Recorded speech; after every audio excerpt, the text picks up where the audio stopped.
Okay, hello and welcome back to Dark Academia Queen. Today we're going to be finishing up our installment of our Mary Shelley episode series. There has been a lot to talk about with this one, so I had to break it up into mini parts. So please forgive me on that one. I know we talked a lot about it, but this next one is not gonna. We've talked a lot about her life and everything, so let's talk. We're going to talk a lot about some more things that involve her.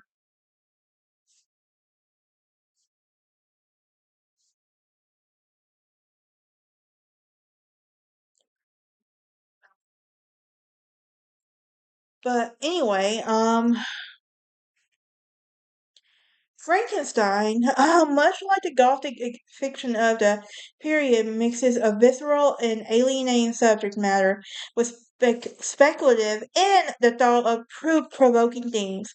Now, revolving then focusing on the twists and turns of the plot. However, the novel foregrounds the mental and moral struggles of the protagonist, Victor Frankenstein, and Shelley imbues in the text with her own brand of politicized romanticism, and that is criticized in individualism and egotism and the traditional romanticism.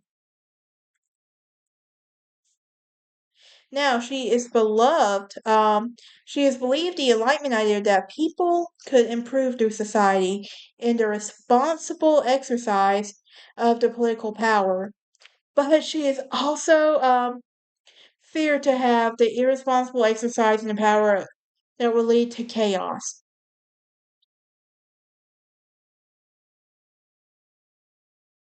In practice, her works were largely criticized in the way of the 18th century thinkers, such as the parents believed that would change about the creature of the Frankenstein, for example, read books associated with the radical ideas for the education he gains from them and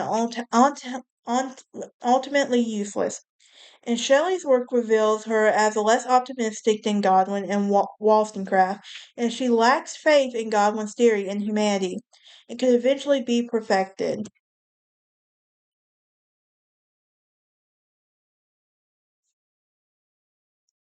Now, let's talk about her politics for a minute. There are many new scholarly emphasis on Shelley as a lifelong reformer, deeply engaged in liberal and feminist concerns of her day. In 1820, she was thrilled by the liberal uprising in Spain, which forced her to grant a constitution. In 1823, were she articles of Lee's periodical and liberal played a point. Sorry, guys, I'm just really under a lot of stress right now, and I'm trying to get all this done. But Shelley frequently wrote short stories to accompany prepared illustrations from gift books, such as this one, which accompanied Transformation in the 1830s to Keepsake, and in the 1820s and 30s, she frequently wrote short stories to gift books and annuals, including 16 for Keepsake, which aimed at middle class women bound in silk and edges. Mary Shelley's work in this genre had begun to describe her as a hack writer and a worldly pedestrian. However, critic Charlotte Sussman points out that other leading writers of the day, such as William Wordsworth, had taken advantage of this profitable market.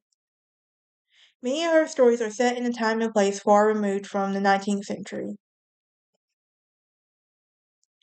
So, when they ran off to France in the summer of 1814, Mary and Percy began a journal where which will be published. They were published in 1817 under the title "History of 6 Weeks Tour."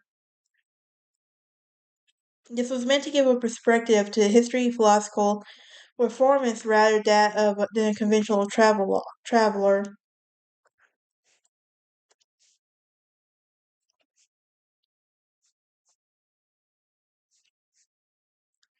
There have been many biographies too that have been written about them as well.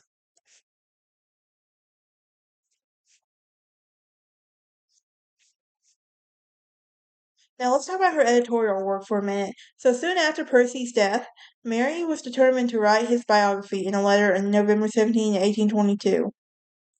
In 1839, while she was working on their lives, she prepared a new edition of his poetry, which became, in the words of literary scholar C.J. Wilson, the canonizing event.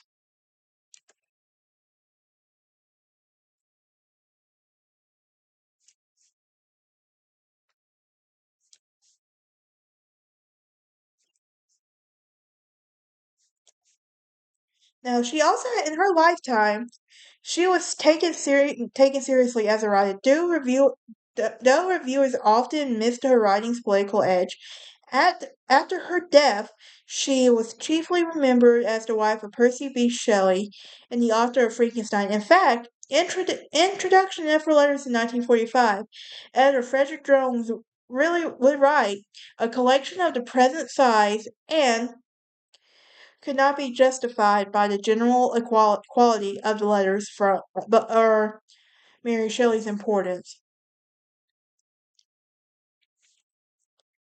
Um, Now, the attempts of Shelley's son and daughter-in-laws to Victorianize her memory by censoring biographical documents contributed to the perception of Mary Shelley as more of a conventional, less reformist figure than her work would suggest.